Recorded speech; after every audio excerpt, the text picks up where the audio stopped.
Okay, tell us about it. Google has eventually rolled out Bard. Yes. So this is not the first time we are hearing about Bard, right? So Google has finally rolled it out to the public. Not everyone, but now the public can now have access to Google's response to OpenAI's ChatGPT. Yeah. So the first time when Bard came out, right, they told us about it that it's going to be, just like it's going to be ChatGPT's competitor, basically. And then it wasn't available for people to use, but then there was the promotional video that made an error and cost Google $100 billion, right? But now they are making it available to people. If it's not going to be like an addition to Google search, they made that very clear. Like it's not going to be, because it's still limited, right?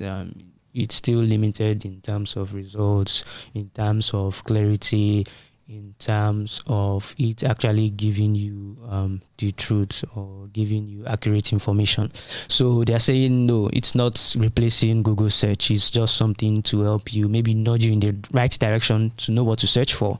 And yeah, so it's not available in Nigeria. I don't think it's available in any African country yet. But when I checked bard.google.com, they said I can't get access to it yet. So even though it's now rolled out to the public, I still think it's still yes, it still is at a specific group of people that can still actually use it.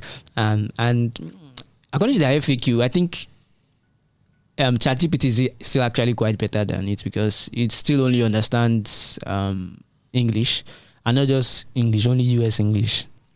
Like, according to them, it can't code, but Chingwazin was telling me this morning that some people actually used it to write a few lines of code. But according to Google's FAQ, they're saying, if you want to code with Bard, it's still learning to code. It really does not know how to code that well.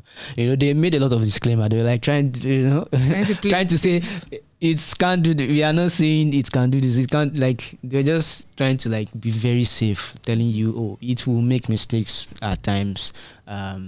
We are still learning, and they also made us know that Google is big on advertising. Advertising is one of their biggest revenue generators. So they made it also clear that we are not using any of this information, selling any of this information to advertisers and things like that. So that's basically it's about Bard. But the AI, battle for AI supremacy, the battle still continues. I think Adobe also recently released Firefly, their own AI.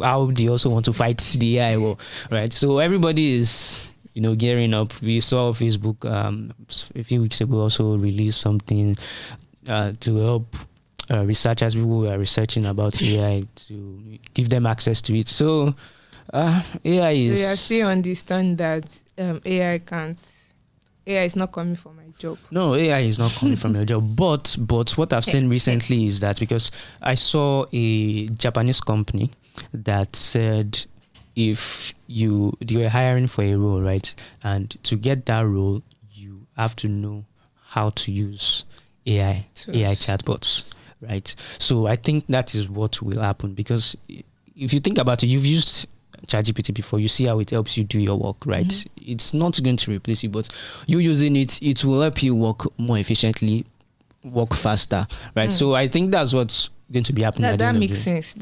And even some companies are hiring for prompt generator. Like, if you can generate prompts for AI, like, your job is basically write prompts for ChatGPT to come up with results. And they're paying. That's a skill. Yeah. Because same way, some people don't even know how to optimize Google. Exactly. As of this, so there are some people that are skilled at using Google. Exactly. So yeah, I think that makes sense.